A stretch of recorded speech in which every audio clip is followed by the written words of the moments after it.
Night addition में आपको खुशामदीद कहते हैं। नाज़रीन, सिर्फ एक दो दहाइयाँ पहले दुनिया में सियासत दो तर्ज की होती थी, एक दाएं बाजू की सियासत और दूसरी बाएं बाजू की सियासत।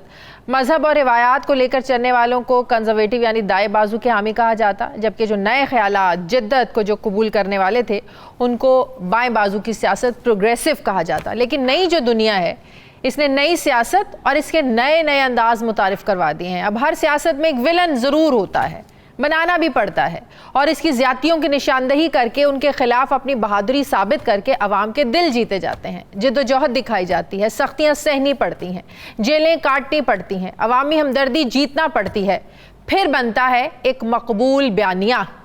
नाज़रीन, साबिक अमरीकी सदर डोनाल्ड ट्रंप पर हमला किसी ने भी किया हो, लेकिन उनकी सियासत में भी एक विलन सामने आया है। उनके कान से बहने वाले खून ने ज़्यादती और अवामी हमदर्दी भी पैदा कर दी है, और मुक्का लहराती उनकी तस्वीर और फाइट के नारे इसने उनकी बहादुरी भी साबित की है। तो क्या अमरीकी सदारती इलेक्शन के इस नाजुक वक्त पर ट्रंप पर जो हमला ये एक टर्निंग पॉइंट साबित होगा जो सारे के सारे इलेक्शन को लपेट लेगा? क्योंकि अब इसकी तशहीर की ज़रूरत नहीं है, यह खुद एक बयानिया बन गया है और आवाम इसके खिलाफ हो गई है। कुछ ऐसा ही मंजरनामा पाकिस्तानी सियासत में 3 नवंबर 2022 को हम लोग भी देख चुके हैं, जब आज़ादी मार्च के दौरान वजीराबाद में इमरान खान पर हमला होता है, गोली उनकी टांग पर लगती है, लेकिन जब वो कंटेनर से निकलकर एम्बुलेंस में बैठ रहे होते हैं तो उन्होंने हाथ लहराते हुए कारकुनों को इशारा दिया कि वो डटे हुए हैं। फिर वो दिन और आज का दिन, लाख मुश्किलात आई मगर खान साहब और कारकुनों का एक मजबूत जो राब्ता था वो नहीं टूट सका। इसी बहादुरी ने खान साहब को मकबूलियत की बुलंदियों पर पहुंचा दिया, और 8 फरवरी 2024 का इलेक्शन का दिन इसका मुंह बोलता सबूत है।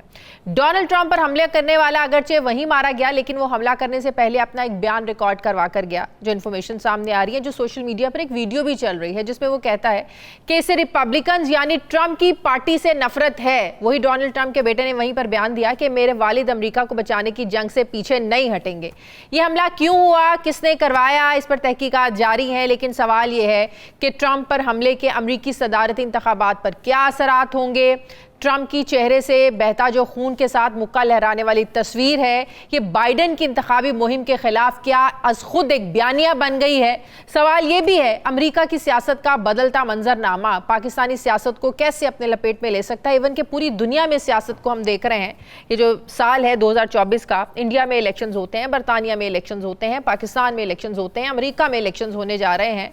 तो एक नए ट्रेंड्स हमें नजर आ रहे हैं, इसके क्या असरात पड़ेंगे पूरी दुनिया पर? क्योंकि अमरीकी कांग्रेस हो या अक़वाम मुत्तहिदा, पहले ही इलेक्शन में धांधली और इमरान खान के साथ होने वाले सलूक पर सवाल वहां उठ चुके हैं।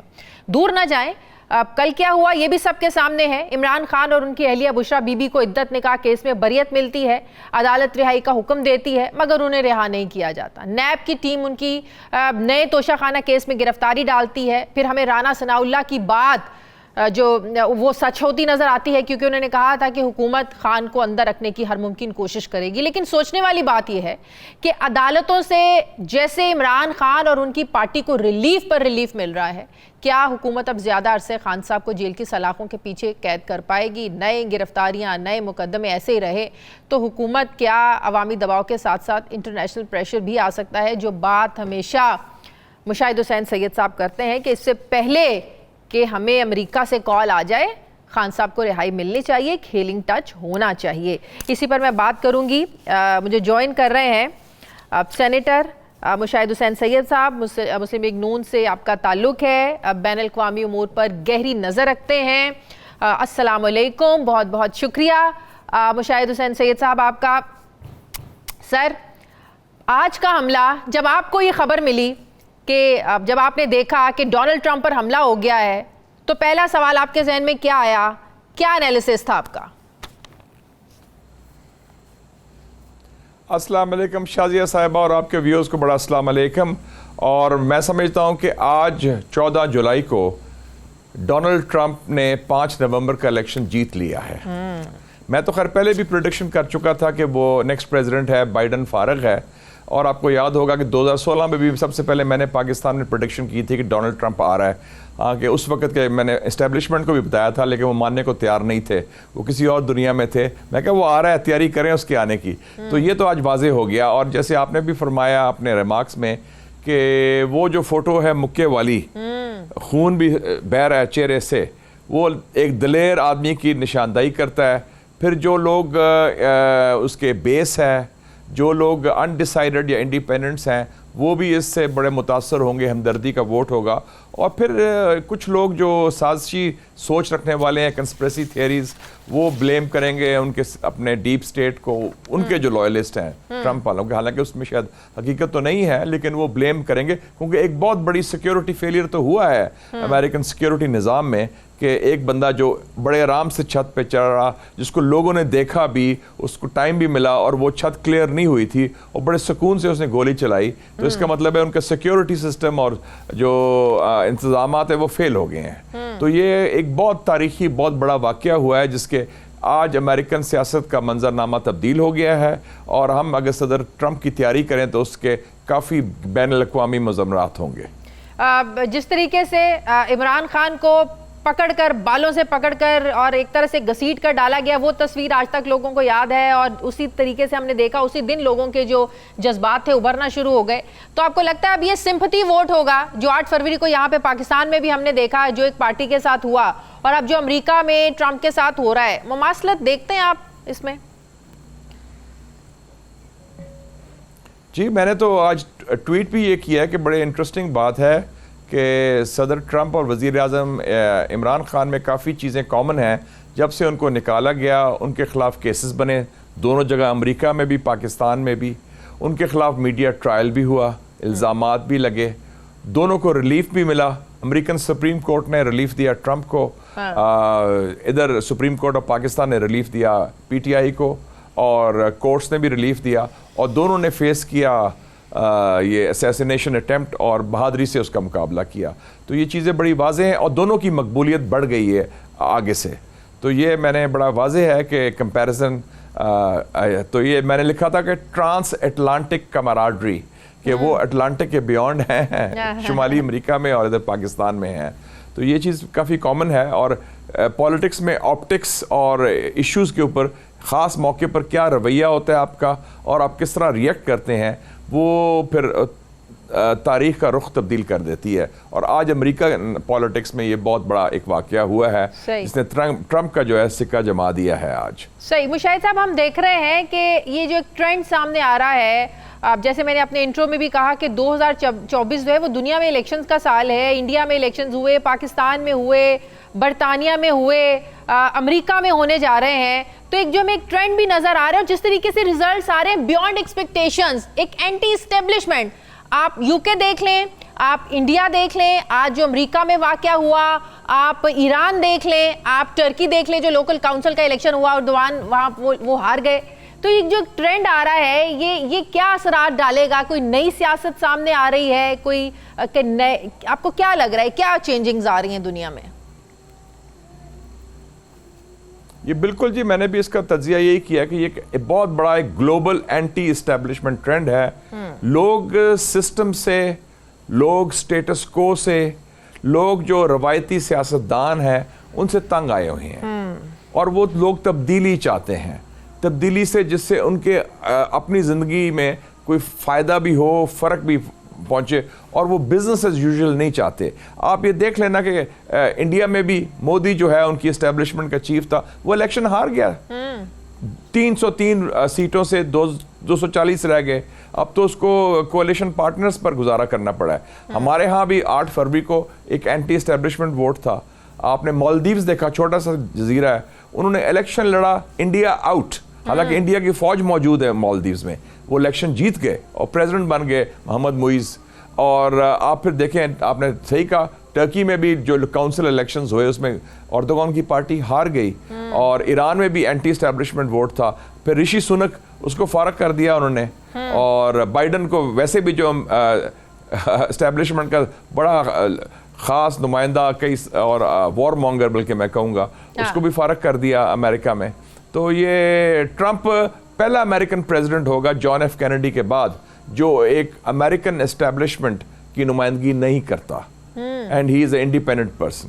तो ये बहुत बड़ी तब्दीली है जो हम देख रहे हैं, और इसका मतलब है कि लोगों में बड़ी जान है, लोग वोट को हथियार के तौर पर इस्तेमाल कर रहे हैं अपनी तब्दीली लाने में। तो अच्छी बात है कि जमहूरियत के ज़रिए जो हो रहा है, जमहूरी अमल में यही है ना कि वोट एक आपका एक हक होता है जिससे आप अपने मर्जी के कैंडिडेट, अपने मर्जी की पार्टी को चुन सकते हैं और उसके ज़रिए तब्दीली आ सकती है, और तब्दीली आ रही है। सही। आप बरतानिया में देखें, हैरान कुन तौर पर उनके मेरा ख्याल 3 कैंडिडेट्स ऐसे थे जिन्होंने पैलेस्टाइन के इशू पर सारी अपनी इलेक्शन की कैंपेन की, और आप देखें जिस तरीके से पांच कैंडिडेट जिन्होंने पांच कैंडिडेट जो पैलेस्टाइन, और वो कैंडिडेट है किसके, द मुस्लिम वोट, एक नया इदारा बना है जो कह रहे हैं कि मुसलमानों का वोट उस इश्यूज पर इस्तेमाल हो, और 50% जो मुसलमानों ने पब्लिक ओपिनियन सर्वे में कहा कि 44% ने कहा, 44% ने मुसलमानों ने जो वोटर हैं बरतानिया के, कि हमारे लिए नंबर 1 इशू फ़लस्तीन है, और बाकी जो है लोगों ने कहा कि 12% ने कहा हमारे लिए नंबर 1 इशू फ़लस्तीन है। ये भी बड़ी खुशाइंद बात है कि फ़लस्तीन इशू कल को कश्मीर भी हो सकता है, कि ये उनके मगरबी पब्लिक ओपिनियन में इट मेक्स अ डिफरेंस। तो ये तो बड़ी अच्छी बात है। और आपको पता है लंदन का मेयर कौन है, सादिक खान, वो पाकिस्तानी निजात है। तो पाकिस्तान के लिए तो बड़ा फायदा हुआ, 15 लोग हमारे इलेक्शन जीत गए हैं उधर। लेकिन फर्क ये है कि यहाँ पर अवामी राय का, अवामी जज्बात का एहतराम नहीं होता। पाकिस्तान की बात कर रही हूँ। मगरिब में आप देखें, अगर वहाँ पर एक ट्रेंड चला कि आपने पैलेस्टाइन के हक में आपने सारी कैंपेन की है, तो आप देखें वहाँ पर कितना ट्रेंड बदला और लोग जो है ना वहाँ पे जीते। तो बात यह है कि दुनिया में अवामी राय का एहतराम हो रहा है। पाकिस्तान में मेरे ख्याल में अवामी राय का एहतराम सुप्रीम कोर्ट ने कर दिया है। उन्होंने एक पार्टी जिसका ज्यादती हुई थी, जिसका मैंडेट ख़त्म किया गया था, जिसको बैन किया गया था, जिसका नामो निशान नहीं था बैलेट पर, जिसका अपना सिंबल भी गैर कानूनी तरीके से ले लिया गया था, उसको बहाल कर दिया उसके मैंडेट को। और लेकिन क्या हो रहा है आपको भी पता है कल से हो क्या रहा है? नहीं हक कहाँ मिल गया है। आप देखें लोगों को पकड़ना शुरू हो गए हैं। सुप्रीम कोर्ट ने कहा है कि आपके पास 15 दिन है, आप अगर एफिलिएशन शो करनी है तो आप देखें कल रात से लोगों को पकड़ना शुरू हो गए हैं। बुशरा बीबी और इमरान खान के खिलाफ और केसेस डाल दिए हैं, 8-8 दिन का जिस्मानी रिमांड दे रही है। तो ये आयन और कानून के साथ मजाक नहीं है तो और क्या है, ये एहतराम नहीं है। देखिए जी, बात यह कि हमारा ये रवायत बन गई है सरकारी सिस्टम की कि हम अच्छा काम भी गंदे तरीके से करते हैं। हमें वो दूध डालते वो दे देना, और कोई ना कोई गंद जरूर करेंगे, और दूध भी देना महंगे डाल के। हाँ, जब जूते पड़ेंगे, हाँ बिल्कुल महंगे डाल के, आपने सही, ये सही फरमाया, दैट्स राइट वन। और फिर जब जूते पड़ते हैं या दबाव आता है अंदरूनी या बैरूनी, फिर हम लेट जाते हैं, फिर बिल्कुल फ्लैट हो जाते हैं। तो ये मेरे ख्याल में ये हमने, इसका मतलब है कि हम नालायक तो हैं ही हैं, लेकिन हम सबक भी नहीं सीखते। और इसीलिए आपको फिर आपके दोस्त मशवरा देते हैं चीन से आके या अरब दुनिया से आके या मगरबी दुनिया से कि खुदा के लिए set your house in order, मामला ठीक करो, आप मिलजुल के काम करो। तो इसीलिए हम बैकवर्ड क्यों हैं? क्योंकि इस किस्म के हरबों से, इस किस्म के हटकंडों से, इस किस्म की नालायकियों से, जहां मेरिट ना हो, सिर्फ हो कि खानदानों की इजारादारी हो और उनको पाला जाए, उनको आगे लेके दिया जाए। और जो मुल्क में अगर कोई काबिल लोग हैं, मुहब्बे वतन लोग हैं, जो मुल्क के खैर खा है लेकिन अपनी सोच रखते हैं, उनको सप्रेस किया जाए। तो ये फिर ये पाकिस्तान, लेकिन जो शहबाज शरीफ साहब बात कर रहे हैं कि मैं दबाव कबूल नहीं करूंगा, 20th सेंचुरी मैं कहीं से दबाव कबूल नहीं करूंगा, वो कहां से आ रहा है उनको दबाव? आपको कुछ पता है? दबाव उनके सामने। एक दिन पहले क्या हुआ था, वो जो गुस्सा निकालने की कोशिश बेचारे सरकारी अफसर पर कर रहे हैं, वो दबाव तो सीधा आ गया कि वो पूरा जो स्ट्रक्चर था, जालसाजी सी, वो ख़त्म हो गई है और वो एक्सपोज हो गई है पूरी तरह। सुप्रीम कोर्ट ने दूध का दूध पानी का पानी एक कर दिया है। तो वहाँ से दबाव है और किसी दबाव है। और दबाव अब उनको भी पता है हकीकत को कि असली रिजल्ट क्या थे इलेक्शन के, सबको पता है। तो वो उसका आप जवाब तो नहीं दे सकते आप तो, लेकिन गुस्सा वो वजह और है, लेकिन टारगेट और है अनफॉर्चुनेटली। लेकिन हमारे यहाँ हम अनफॉर्चुनेटली सीधी बात तो नहीं करते ना, इतनी जरूरत नहीं है कि सच बोले। बिल्कुल, लेकिन अनफॉर्चुनेटली नुकसान ये है कि इदारों के इतनी जरूरत नहीं है कि सच ना सच बोलने की जरूरत है सरकारी निजाम में, ना सच सुनने की हिम्मत है अनफॉर्चुनेटली। लेकिन अनफॉर्चुनेटली नुकसान एक और हो रहा है कि आप देखें इदारे आमने सामने आ रहे हैं। आप देखिए हुकूमत पिछले 2 दिन से जिस तरीके से अदलिया पर तनकीद हो रही है कि जो मांगा नहीं गया वो भी दे दिया, कहीं से कहा जा रहा है फ्री होम डिलीवरी कर दी गई है, मतलब कि ऐसी ऐसी तनकीद हो रही है अदलिया पे, तो लगता है ऐसे है कि हुकूमत ताकत के जोर पे सब कुछ करना चाहती है, ताकत के बलबूते पे अभी भी पीटीआई को सप्रेस करना चाहती है। आप सनम जावेद का देखें, 2 दिन से अदालतें हुक्म दे रही हैं कि सनम जावेद को रिहा कर दिया जाए, आज रिहा करके लेके जा रहे थे फिर पकड़ लिया। ये लगता है कि जंगल का कानून बना के रख दिया इस मुल्क को। देखिए जी, जब 2018 में उस वक्त के सुप्रीम कोर्ट ने हम जो मुस्लिम लीग नून से इलेक्शन लड़ रहे थे सेनेट का, हमें फारग कर दिया कि आप इंडिपेंडेंट लड़ेंगे, आप मुस्लिम लीग नून का टिकट आपका फारग है। उस वक्त इतना हमने एहतजाज किया, हमने इतना मजम्मत किया कि ये गलत बात है। हाँ। और ये असूली तौर पे गलत बात है, और ये एक फैसला जो था टोटली बेबुनियाद और गैर जमहूरी, गैर कानूनी, गैर आईनी था। तो अगर उस वक्त गलत था तो इस दफा जब पीटीआई से एक वही बात हुई, वो सही कैसे हो गया? तो हमें चाहिए कि जब उस वक्त भी गलत था वो भी हमने कंडेम किया, इस वक्त भी गलत है उसको भी कंडेम करें। और जहां तक ताकत का ताल्लुक है, तो वो तो ताकत आपने कितनी इस्तेमाल की। 8 फरवरी को वो ताकत कहां गई? वो हवा में उड़ गई, वो फारग हो गई, हवा में उड़ गई। और अगर ताकत से फैसले होने हो तो अमेरिका वियतनाम की जंग जीतता, अफगानिस्तान की जंग जीता, इराक की जंग जीता। ताकत का तो ये बड़ा टेम्पररी चीज होता है, ये तो बड़ी टेम्पररी चीज है। ताकत एक आज है कल नहीं है। ताकत आप समझते हैं आप एक ओहदे में बैठे हैं, आप बड़े ताकतवर हैं, वो जल्दी it's just like that, within no time it goes, it slips away, पता ही नहीं चलता। 9 मार्च 2007 को जनरल परवेज मुशर्रफ साहब 70% पॉपुलैरिटी थी।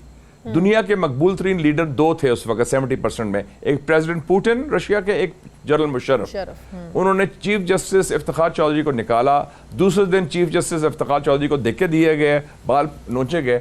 It was over, he was dead, he was gone, that was the beginning of the end.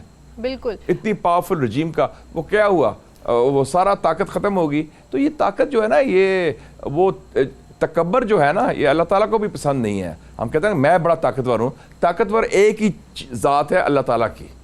अगर हम ये समझ लेना कि और वो इसलिए वो कहते हैं वो मकरू व मकरुल्लाह व अल्लाह खैरुल माकिरीन, the Almighty planned, they planned and the Almighty is the best of the planners. अल्लाह ताला का मंसूबा जो होता है कुंजी अल्लाह ताला के पास है, बंदों के पास नहीं है। बंदे ये बात वैसे हम पीटीआई वालों को भी समझाते थे जब वो इक्तदार में थे, यकीन करें ये हम उनके विफाकी वज़रा को भी ये बात समझाते थे। उनका भी दिमाग खराब हो गया था बहुत ज्यादा। मुझे याद है जिस दिन इमरान खान ने कहा ना कि I am indispensable, there is no alternative to me, मैंने लोगों को कहा कि आप फारग है।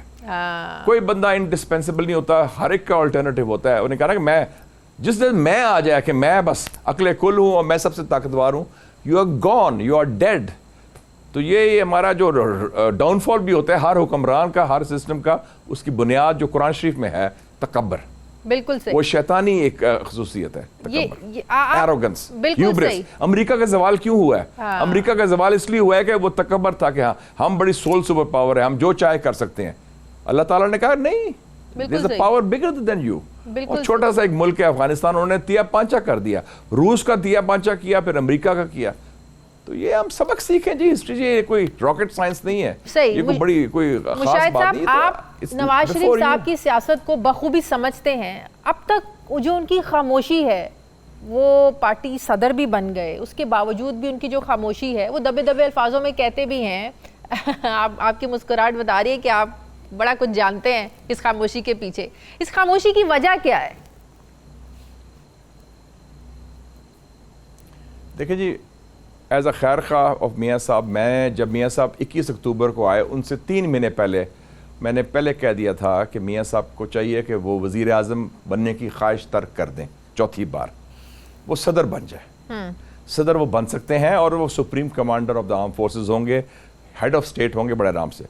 लेकिन चूंकि हमारे यहाँ सिस्टम है खुशामदियों का, चापलूसों का, कि नहीं जी ताहयात हमने रहना है, कायदे मोहतरम का ये करना है, तो उन्होंने सारा इलेक्शन कैंपेन इस बेसिस पर चलाया। कोई इलेक्शन, कोई मैनिफेस्टो, कुछ नहीं था। इलेक्शन कैंपेन क्या था? चौथी बार प्राइम मिनिस्टर, पाकिस्तान को नवाज दो। ये आप अंदाजा लगाएं कि आप कैंपेन चला रहे हैं 2024 में, पाकिस्तान को नवाज दो। ना आपने विजन दिया, ना आपने बताया। आपका बयानिया इमरान खान पहले ही चोरी कर चुका था। आप एक अवामी जमात से सरकारी जमात बन चुके थे PDM 1 के दौर में, और एक वफाकी जमात से आप पंजाबी जमात बन चुके थे। आपको फिर भी समझ नहीं आई। मैंने ये बातें सबसे पहले कह चुका था, मैं 2 साल पहले, और मैंने कहा कि वो वजीर आजम नहीं बन सकते। मुझे कोई इल्हाम तो नहीं आया था, मैंने अपना मुशाहदा दिया था बेस्ड ऑन द फैक्ट्स, और वही हुआ। आखिर में क्या हुआ? तो वो फारग हो गए। वही हुआ तो जो मोदी के साथ भी हुआ। आपकी बार 400 पार, आपकी बेटी बन जाएगी चीफ मिनिस्टर। वही हाल हुआ ना, आपकी बार 400 पार। हाँ, और मोदी ने भी एरोगेंस दिखाई, ओ जी अब की बार 400 पार। हाँ। लोगों के अवाम ने, मैं हिंदुस्तान के अवाम को सलूट पेश करता हूँ। हाँ। कि उन्होंने मोदी जैसा बंदा जिसकी तकब्बर था और बदबूदार हिंदुत्व, तासुब, तकरार, तसादम की सोच वाला, उसको फारग कर दिया। अब तो वो मोदी अपना shadow of his own self है। वो तो छोटे से कद का हो गया है, फूक निकल गई है उसकी अल्लाह ताला के फजल से, जो दिमाग खराब था। और हम कह रहे हैं कि मोदी जी ने कमाल कर दिया। हाँ। मोदी जी फारग हो गए हैं जनाब, उसका आखिरी टेन्योर है। इसके बाद राहुल गांधी आ रहा है। सही बी वेरी क्लियर। सही। मुशाहिद साहब, आपको भी पता है, जिस तरह भी आप कह रहे थे, बड़े बड़े इश्तिहार लगते थे ये नवाज शरीफ की बारी के, चौथी बार वजीर आजम, चौथी बार नवाज दो पाकिस्तान को। बात यह है कि आज फिर क्यों नून लीग के लोग कहते हैं कि नवाज शरीफ तो कभी बनना ही नहीं चाहते थे, वो वजीर आजम बनने थोड़ी आए थे, वो तो पाकिस्तान की आवाम की खिदमत करने आए थे। हंसी आती है इस बात पे। मैं क्या कमेंट करूं। जिस दिन पाकिस्तानी कौम और पाकिस्तानी क़यादत ईमानदारी से अपने आप के साथ और अपने अवाम के साथ सच बोलना शुरू कर देगी, हम बाके और कायदे आज़म के नक्शे कदम पर चलेगी, जिनके कॉल और फेल में कभी तजाद नहीं हुआ, जिन्होंने कभी मुनाफिकत नहीं की और हमेशा सच की बात की। और वो जो कहते हैं ना सादिक और अमीन, वो थे असल में तारीख में, हमारी तारीख में वाहिद बंदा जो सादिक अमीन था, वो कायदे आज़म मोहम्मद अली जिन्ना था। जिस दिन हम वो उनके नक्शे कदम पर चलेंगे, ये कौम बन जाएगी। जिस दिन तक हम दिखावा, मुनाफिकत, खुशामद, झूठ, एक दूसरे पर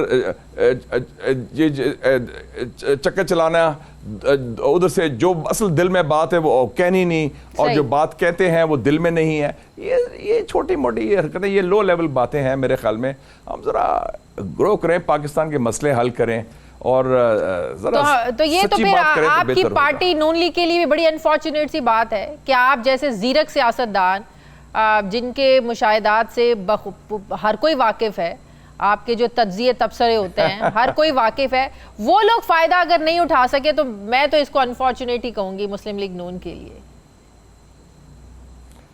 आई am proud to have served my party in very difficult times. 2018 का इलेक्शन कैंपेन सारा मैंने चलाया था, आपको याद है। और उस वक्त भी मुझे याद है कि जब इलेक्शन कैंपेन हुआ और सारा मुझे लाहौर में, तो सबसे पहले प्रेस कॉन्फ्रेंस मैंने की थी 25 जुलाई की रात को। मेरे साथ शहबाज शरीफ बैठे थे, हमजा बैठा था, और मरीम औरंगजेब थी, और मैंने कहा था ये इलेक्शन नहीं है, ये सिलेक्शन है, ये लेफ्ट सिलेक्शन का मैंने, और ये पाकिस्तान का सबसे बड़ी सिलेक्शन का थी। तो उस वक्त भी हमारे साथ हमारे पार्टी के लोग डरे हुए थे, और मैंने उसको कहा था कि मैं छापता हूँ व्हाइट पेपर, धांधली कैसे हुई, किसने कराई है, और मैं तहकीकात करता हूँ। तो शहबाज साहब ने पहले कहा ठीक है बिल्कुल लिखें। एक हफ्ते के बाद उन्होंने कहा कि नहीं आप ना करें, मैं एहसन इकबाल की ड्यूटी लगा दूंगा। अच्छा। इसका मतलब हम अगर सच बोलने के लिए अपने मफादात के हवाले से भी डर जाएं, खौफज़दा हो जाएं, क्योंकि उनको ज़ाहिर है किसी को फ़ोन कॉल आ गया होगा उस वक्त की एस्टेब्लिशमेंट से, तो यही है ना मसला। तो लेकिन उसके बरक्स 2024 में जो दूसरे लोग हैं जो उनके मुखालिफ, वो खड़े हो गए। कैदी नंबर 804 ने कहा ठीक है मैं खड़ा हूँ। ये फर्क होता है। बिल्कुल सही। वो कहता है जो डर गया वो मर गया, जो डर गया वो मर गया। एंड यू नो, हाँ बिल्कुल वो, एंड अंग्रेजी में कहते हैं Fortune favours the brave. Very true, बिल्कुल सही। बहुत बहुत शुक्रिया मुस्लिम लीग नून के रहनुमा सेनेटर मुशाहिद हुसैन सैयद साहब, बहुत शुक्रिया सर आपका। मुझे ब्रेक लेनी है नाज़रीन, वापस आते हैं एक छोटे से वक्फे के बाद।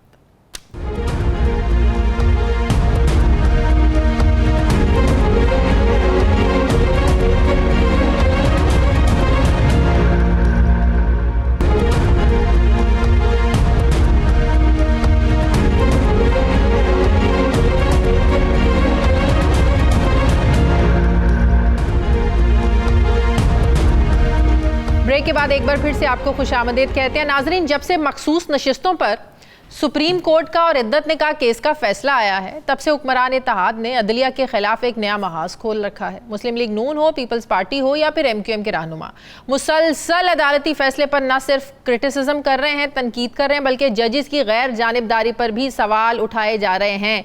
कोई इसे लाडलाइज्म तो कोई इसे गुड टू सी यू की झलक करार दे रहा है। हुक्मरान इत्तेहाद का एक एतराज़ ये है कि मखसूस सीटों का केस सुन्नी इत्तेहाद काउंसिल का था, मगर रिलीफ बिन मांगे PTI को दे दिया गया।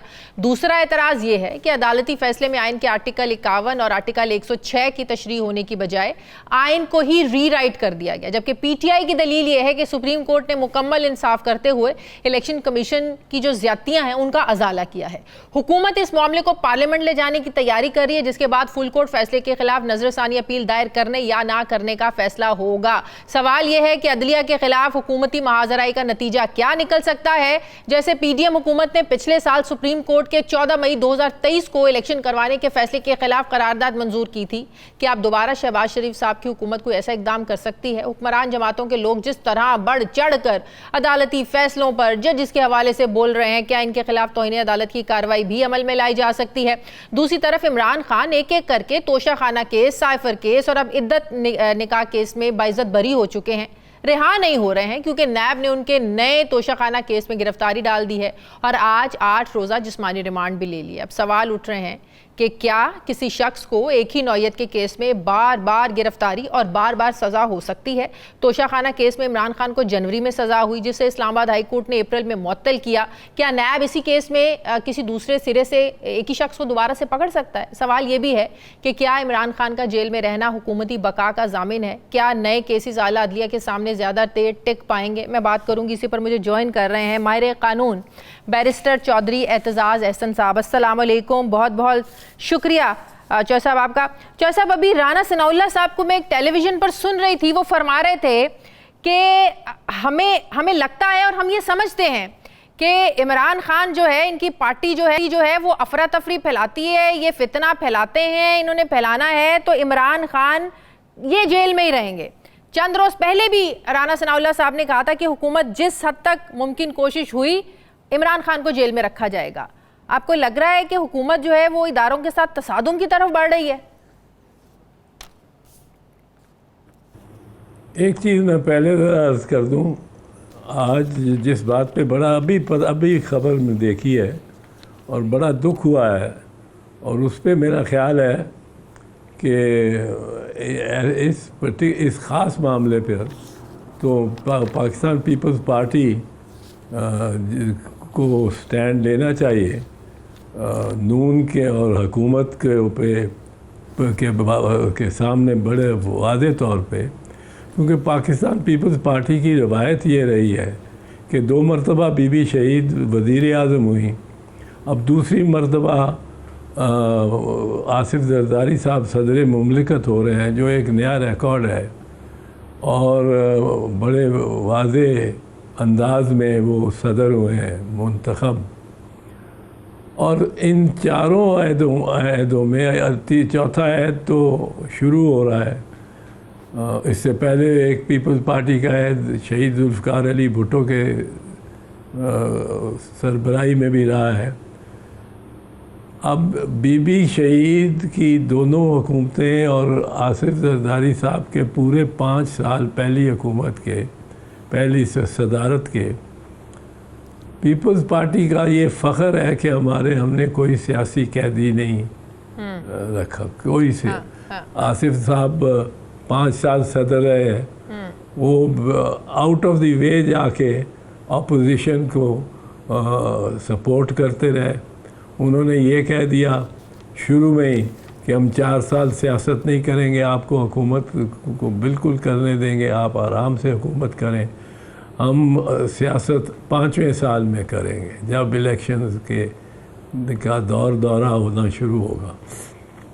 तो ऐसी हमें तो अब हमारी हुकूमत भी में शिरकत भी हो, और सनम जावेद के साथ जो आज हुआ है, एक खातून है, वो किसी भी जमात से हो, उसको जब अदालत रिहा करती है उसको गिरफ़्तार कर लेते हैं।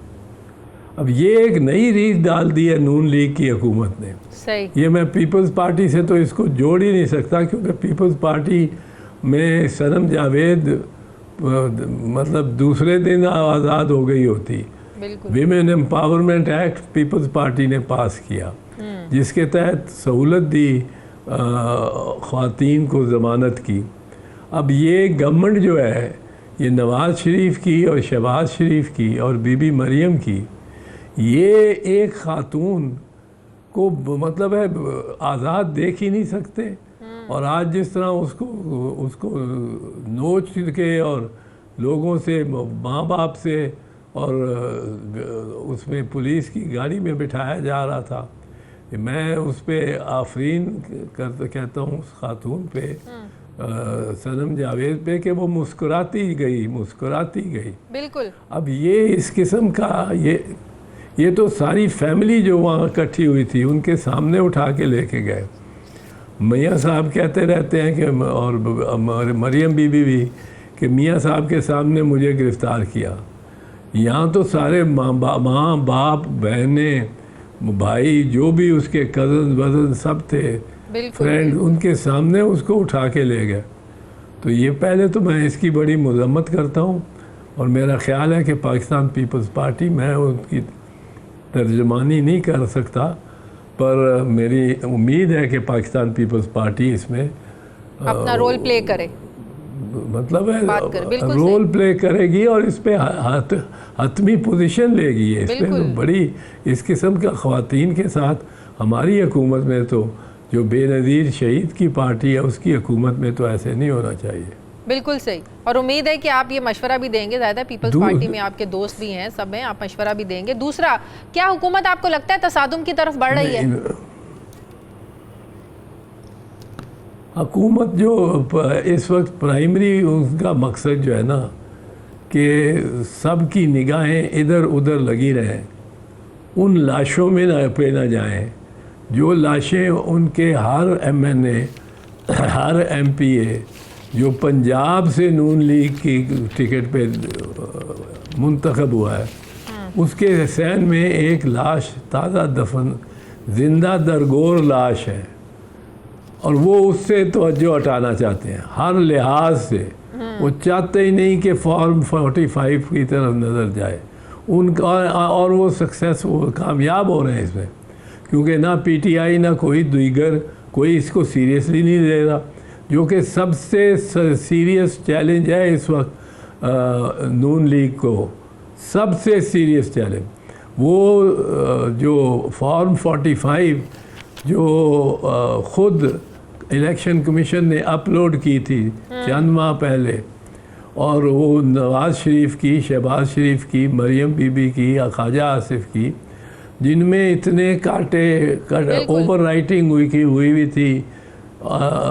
3 का 8 बनाया हुआ था, वो इधर से इधर जोड़ के 14 का 614 बनाया हुआ था। बिल्कुल। ये इतनी ओवर राइटिंग की थी जिस वजह से वो ये मियाँ साहब जो कि ख़ुद अपनी इलेक्शन हार चुके थे, वो जो है ख्वाजा आसिफ साहब, मरियम बीबी, शहबाज शरीफ, ये सब हारे हुए।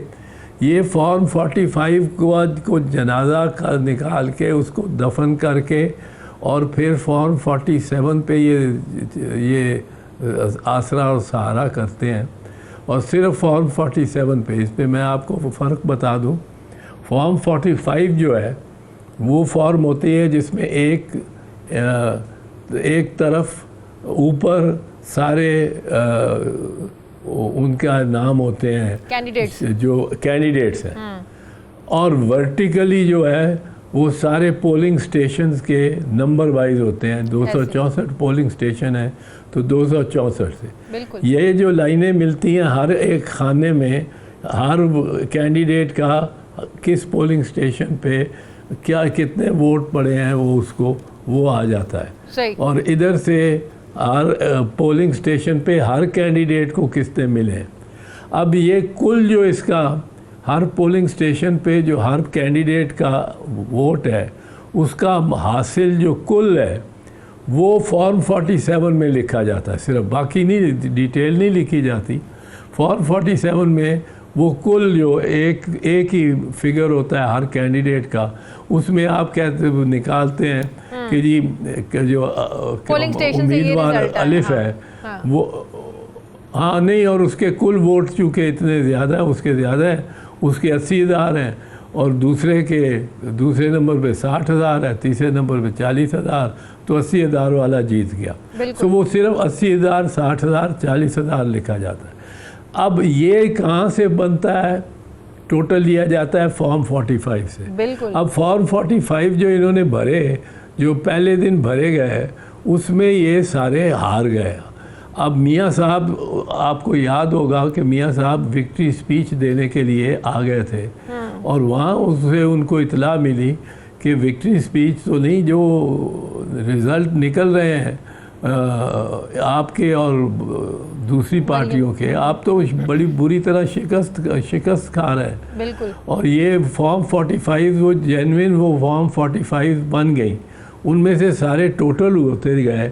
तो ये जब हारते, फिर ये नहीं आए, फिर मरियम औरंगज़ेब साहिबा आई और मीडिया से मिल के उन्होंने कहा कि हम इत्तेहादियों से बात करके और फिर सही। तो अब ये फॉर्म 45 का जो मसला है, आपको क्या लगता है पीटीआई की ऐसी स्ट्रेटजी है कि इस मसले को उठा नहीं पाए, इस मुद्दे को उस तरीके से लेके चल नहीं पाए? यही तनकीद आज फवाद चौधरी भी कर रहे हैं, पहले उनके पुराने लोग भी कर रहे हैं कि बहुत सारे मौके ऐसे थे, सियासत में टाइमिंग बहुत ज़्यादा आम होती है, इन्हें जिस स्ट्रैटेजी से बाहर निकलना चाहिए था, एहतजाज करना चाहिए था, आवाज़ उठानी चाहिए थी, ये नहीं उठा पाए। लेकिन वो कहते हैं मामला ट्राइब्यूनल्स नहीं, मैं आपको बताऊं, नहीं, मैं फवाद चौधरी से बिल्कुल नहीं एग्री करता।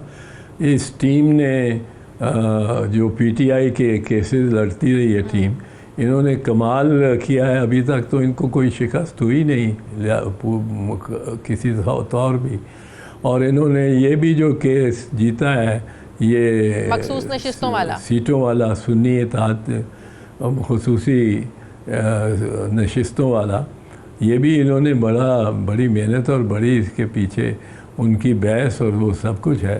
तो मैं तो इनको मुबारकबाद देता हूँ इस मामले, एज ए लॉयर। मैं वकील नहीं हूँ उनके साथ या कुछ, बट उन्होंने बड़ी अच्छी बहस की है। हाँ, अब मैं समझता हूँ कि जो सियासी उनके बंदे हैं या कोई भी है, पाकिस्तानी अगर हैं, अगर उनको ये ज़रूरत है पाकिस्तानियों को कि इलेक्शन शफाफ हों, तो 2013 में भी इन्होंने यही किया था कि फॉर्म उस वक्त 14 होती थी, फॉर्म 14 गायब कर दी, जो आज 45 है, और फॉर्म 16 पे सारा इन्हिसार करके रिज़ल्ट डिक्लेयर कर दिया। इसके पास, मेरे पास एक हल्के के तो बाकायदा शवाहिद हैं जिसमें, और वो बाकायदा सर्टिफाइड शवाहिद है कि उसमें एक पोलिंग स्टेशन पे मिसाल के तौर पे के बैग से रद्दी निकली, पुराने अखबारों को तराशे और उसके भी उन्होंने 775 वोट विनिंग कैंडिडेट को दिए हुए थे, और नंबर 2 पे पीटीआई थी। एतजाज साहब, वो चट्टा साहब की आवाज़ दोबारा सुनाई नहीं दी, वो कहाँ गए? जब वो आए, उन्होंने प्रेस कॉन्फ्रेंस की, बड़ी एक थरथल्ली कहते हैं ना, वो मच गई थी, इलेक्शन पर सवाल उठना शुरू हो गए थे, दोबारा वो सारा मामला ही रफा दफा हो गया। लियाकत चट्टा वाला याद है ना आपको? जी, वो भी मतलब है, यही बता रहा था बेस बुनियादी तौर पे कि इन्होंने ये फॉर्म 47 को पे जो भी रिज़ल्ट लिख के और फिगर लिख के और नून लीग के कैंडिडेट को जिता के, ये पंजाब में ही हुआ है, और जिता के, और वो फॉर्म 45 डिस्ट्रॉय करके, अब वो क्या, कोई पूछता है क्या नतीजा है जी, ये नतीजा ये है। कोई अगर पूछे कि भाई इसके पीछे वोट कितने हैं, इसके पीछे फॉर्म 45 वाला ओरिजिनल जो था, वो ओरिजिनल तो उन्होंने कर दिया बेध्यानी में, लेकिन 2018 में भी यही हुआ, इसी तरह हुआ, और 2000। अच्छा एतजाज साहब, ये जो मखसूस अगर पाकिस्तानी चाहते हैं, अगर एक मिनट, अगर पाकिस्तानी चाहते हैं कि इलेक्शन शफाफ हो, तो फिर ये फॉर्म 47 के अलावा बाकी जो फॉर्म्स हैं वो भी प्रिजर्व होनी चाहिए। सही। मैं कहता हूँ आप नवाज शरीफ के हल्के में के बैग्स खुलवा के देख लें, उसमें फॉर्म 45 नज़र ही नहीं आएगी। सही। और अच्छा वो एतजाज़ इसलिए साहब ज़रा ये बताइएगा, क्योंकि मखसूस नशिस्तों वाला जो अब इम्प्लीमेंटेशन जो अदालत ने दी है वो 6 मई के बाद से, फिर उससे पहले अब सवाल उठते हैं कि जो सदारती इलेक्शन है, जो सेनेट 2 अप्रैल को इलेक्शन हुआ, उसको जो तहफ़्फ़ुज़ दिया गया है, नज़रिया ज़रूरत है या कोई सी आइनी अभाम, आइनी कोई पेचीदगियों से बचने के लिए आपने ये 2 बड़े इंपॉर्टेंट इलेक्शन थे, सेनेट का और सदारती? ज़ाहिर है ऐसा तो नहीं हो सकता कि एक जो एक ख़ास मुद्दत के लिए एक चीज़ गलत है, लेकिन ख़ास मुद्दत के लिए आप उसको सही करार दे दें और बाकी के लिए आप कह लीजिए गलत है। तो क्या इसको नज़रिया ज़रूरत बोलें कोई आइनी पेचीदगियों से बचने के लिए, कि क्या ये फैसले की कुछ समझ आती है आपको? शादिया, बहुत से इस मामले पे प्रोग्राम हो चुके हैं, टॉक शोज़, और आपके इस प्रोग्राम से पहले किसी ने एक आर्टिकल का, ख़ास आर्टिकल का मैं ज़िक्र करने लगा हूँ, ज़िक्र ही नहीं किया। वो क्या कहता है आर्टिकल 67 कि अगर कोई vacancy, no proceeding in of parliament shall be invalidated only because there are vacancies in a house. अब अगर वैकेंसीज हैं, लोग इलेक्ट नहीं हुए हुए, कुछ सीटें खाली हैं, तो उसकी वजह से सदर का इंतखाब तो नहीं ख़त्म हो सकता। सदर तो मुंतखब हो गया है। और दूसरा भी उसी का दूसरा हिस्सा ये है, or if any persons voted who were not qualified to vote, even then the proceeding will not be set aside. अच्छा। इसकी मैं आपको मिसाल दे सकता हूँ कि लेट से इलेक्शन होते हैं, अभी बाई इलेक्शन 21 बाई इलेक्शन हुई थी, 23 बाई इलेक्शन हुई थी ऑन 21 ऑफ अप्रैल, जिसकी वोट करने का निशान मेरे अभी तक इस नाखून पे है, और 21 अप्रैल को, और उसके बाद वो अब वैकेंसीज थी, उसमें दौरान कई कार्रवाइयाँ हुई, क्योंकि मार्च सारा महीना, अप्रैल का महीना पार्लियामेंट फंक्शन करती रही। या आप देखें कि एक मेंबर है असेंबली का, वो 2 साल पूरा मेंबर का वोट भी देता रहता है और बहस भी करता, में भी शिरकत करता रहता है, और 2 साल बाद इलेक्शन ट्राइब्यूनल कहता है आप तो डिस्क्वालीफाइड हैं, क्योंकि आपकी तो उम्र 25 साल थी नहीं जब आप इलेक्ट हुए, आप तो 24 साल के थे। अब उसके 2 साल मिट नहीं जाएंगे। सही सही। Only because somebody disqualified to part in the election in a proceeding of the house, वो प्रोसीडिंग गलत नहीं हो जाती। And only because some vacancies, वो प्रोसीडिंग गलत नहीं हो जाती, वो कार्रवाई वो सदर के इलेक्शन को आप चैलेंज नहीं कर सकते इस वजह से। ठीक है, बहुत बहुत शुक्रिया माहिर कानून बैरिस्टर चौधरी एतजाज़ एहसन साथ, बहुत शुक्रिया आपका। मुझे ब्रेक लेनी है नाज़रीन, वापस आते हैं वक्फे के बाद।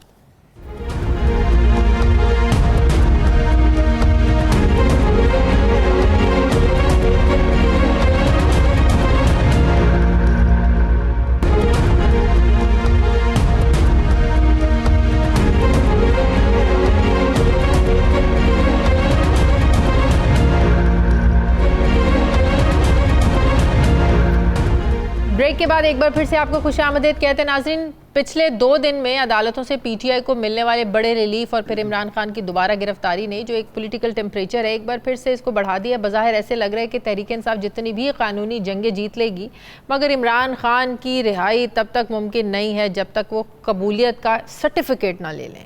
सियासी माहिरीन का ये मानना है कि इमरान खान की रिहाई का मामला कानूनी है, इससे तो है लेकिन इससे ज़्यादा सियासी भी है, जिसे सियासी अंदाज से हल किया जाए तो बेहतर है, क्योंकि आइन और कानून इदारे सब एक तरफ नज़र आते हैं। हुकाम के जो बयानात हैं उनसे वाज़ेह है कि वह हर सूरत खान साहब को जेल के अंदर रखना चाहते हैं। इसमें तोशा खाना नहीं तो साइफर सही, साइफर नहीं तो इद्दत सही, यानी ए नहीं तो बी, बी नहीं तो सी। किसी ना किसी केस में रियासत ने अपनी ताकत दिखानी और इस वक्त जो कुछ हो रहा है वो ताकत के बलबूते पे हो रहा है। राना सनाउल्लाह साहब आज ये कह रहे थे कि इन्होंने अफरा तफरी फैलानी है, ये फितना फैलाते हैं, तो लिहाजा इनको आइन और कानून के मुताबिक हम अंदर ही रखेंगे। तो पीटीआई की क्या स्ट्रेटजी होगी, क्योंकि पीटीआई की मौजूदा लीडरशिप पर बड़ी तनकीद होती है कि ये लोग लोगों को मोटिवेट नहीं करते बाहर निकलने के लिए, एहतजाज नहीं करते। सियासत में टाइमिंग बहुत अहम होती है, तो उन्होंने बहुत से मौके गंवाए हैं। तो अब जबकि रिलीफ मिलने के बाद भी रिलीफ दिया नहीं जा रहा, तो पीटीआई की क्या स्ट्रेटजी होगी? अपोजिशन लीडर मलिक अहमद भच्चर साहब, पंजाब के अपोजिशन लीडर मुझे ज्वाइन कर रहे हैं, तहरीक इंसाफ के रहनुमा। अस्सलाम वालेकुम, बहुत बहुत शुक्रिया। खुश तो आप लोग यकीनन हैं, लेकिन बात फिर वही है कि रिलीफ मिल रहा है, आगे से दिया नहीं जा रहा आप लोगों को, बड़ा फ़र्क है इस चीज़ में। फिर बात आती है आप लोगों की स्ट्रैटेजी की कि आप लोगों ने क्या करना है। अब सड़कों पर आना है, कानूनी जंगें तो आप जीत रहे हैं, अब सिर्फ एक सियासी जंग रह गई है, वो कैसे जीतनी है आप लोगों ने? देखें जी, मैं सबसे पहले तो आपको ये अर्ज़ करूं कि आपकी जो ये बात है ना कि रिलीफ मिल रहा है बट दिया नहीं जा रहा, बिल्कुल मुझे इत्तफाक है इस बात से, क्योंकि जितने भी केसेस हैं ना जी, जब आपके बेसलेस केसेस होते हैं ना जी, किसी न किसी जगह पे वो केसेस डिस्पोज ऑफ होते हैं। हाँ। खान साहब पे जितने उजलत में, जल्दी में इन्होंने उनके घर में घुसे, यानी इतनी ये कभी हरकत थी इद्दत केस वाली कि मेरे ख्याल में जो इसमें मुलविस हैं वो अल्लाह के हाँ एक बहुत ही बुरे तरीके से जवाबदेह होंगे। वो केस ख़त्म हुआ, तोशा खाना ख़त्म हुआ, साइफर ख़त्म हुआ, अब कितना अरसा रख सकेंगे? यानी ये कितना अरसा ये टक्कर ले सकेंगे हक और सच के साथ? पहली बात।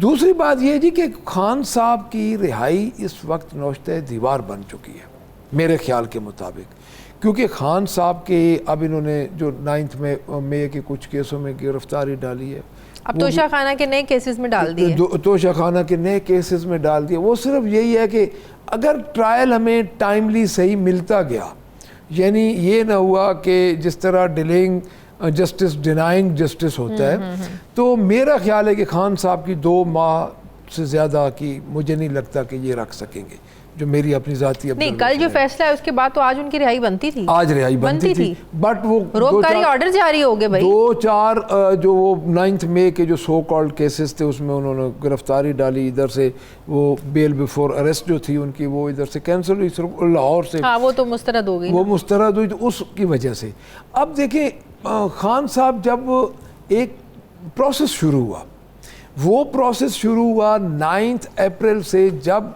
रिजीम चेंज हुआ, उसके बाद खान साहब पे तो उसके बाद मुकदमात शुरू हो चुके थे। बिल्कुल सही। अब आप लोगों की स्ट्रेटजी क्या है? हमारी स्ट्रेटजी ये है कि हम इंशाल्लाह इधर कानूनी जंग भी लड़ रहे हैं और अब हम बाहर भी आ रहे हैं। आप देख रहे हैं कि तीसरा हमारा प्रोग्राम हुआ है असेंबली के बाहर, उसमें आम लोगों ने शिरकत की है, और कल का तो जो हुआ है अगर आप वो देखें तो उसमें कम से कम लोग अब आ रहे हैं। हमने लोगों का खौफ तोड़ा है। हम माल रोड पे दोबारा झंडे लेके निकले हैं, जिस दिन हमारी और वकला की इकट्ठी एक रैली निकली थी, झंडों का और डंडों का बड़ा कंपटीशन होता है जब आप लोग निकलते हैं, और हम इंशाल्लाह अब हम उस कंपटीशन के लिए दोबारा तैयार हैं, क्योंकि पाकिस्तान तहरीक इंसाफ को दीवार से लगाया गया और हमारे किसी मेंबर को भी कोई गलत फहमी नहीं है कि हमें वोट सिर्फ मिला है एक ही बात पे कि इमरान खान की रिहाई। अभी तरनौल का आप लोगों का जलसा, वो जो इजाजत मिली बाद में कैंसिल हुई, अब दोबारा से ये आशूरा का ही कहा ना कि आशूरा के बाद हम दोबारा, आशूरा के बाद आप लोग कर रहे हैं? हम लाहौर में भी हमने एप्लीकेशन दे दी है। लाहौर में कहाँ कर रहे हैं? देखिए, अब हमारा ख्याल तो ये है कि हमें मीनार पाकिस्तान पे जगह मिलनी चाहिए। अच्छा। क्योंकि मीनार पाकिस्तान पे खान की आवाज़ पे ही जलसा निकल आएगा, और अब पाकिस्तान तहरीक इंसाफ के लिए 1 लाख 1.5 लाख बंदा आपको लगता है पंजाब हुकूमत देगी आप लोगों को इजाज़त? देखिए जी, जो पंजाब हुकूमत देखे, ये जो चीफ मिनिस्टर है ना, इसका हाल तो आपने देख लिया है। 100 बंदे के एहतजाज तो ये बर्दाश्त नहीं कर सकी, उनको असेंबली से निकाल दिया है। असेंबली की तारीख में कभी चैम्बर बंद नहीं, लोग गिरफ्तार हो रहे हैं, और हमारे MNA गिरफ्तार हो गए हैं। साहबजादा अमीर सुल्तान है, वो लाहौर से गिरफ्तार हुए हैं और उनकी वफादारी तब्दील करने के लिए, लेकिन उनका एफिडेविट आई थिंक पहले आ चुका है, क्योंकि मेरे ख्याल में MNAs के एफिडेविट पहले जमा हो चुके हैं पार्टी के पास। वो जो उन्होंने एसोसिएशन अपनी एफिलिएशन शो कर दी थी, जो कल सुप्रीम कोर्ट ने भी कही है, जो कल सुप्रीम कोर्ट ने कही है, वो कल आपके पास 15 दिन का वक्त है, 15 दिन का वक्त है, वो उनका एफिडेविट मेरे ख्याल में आ चुका है। दूसरी बात ये है जी कि ये क्या कर लेगी ये मोहतरमा जो है ना सीएम, ये किस तरह आप आवाम का सनम सामना जावेद का करेगी? हाल नहीं देख रहे? सनम जावेद हर को- दूसरे दिन देखिए दोबारा उसको- पकड़ लेते हाँ, हैं। उसको उधर से उन्होंने रिहा किया, आगे जाके आज 2 फिर घंटे पकड़ में लिया, फिर हाँ, पकड़ लिया। पूरी फैमिली के लेकिन ये सामने। कब तक रहेगा? अल्लाह ताला ने कुरान पाक में फरमाया कि मैं इंसान के दिनों को उसके गिर्द फेरता हूँ, दिन तब्दील हो रहे हैं। ये कब तक फैसलों पे अपनी गैर कानूनी इकदामात को, गैर कानूनी हथकंडों को कब तक ये इम्प्लीमेंट करते रहेंगे? ये नहीं कर सकते।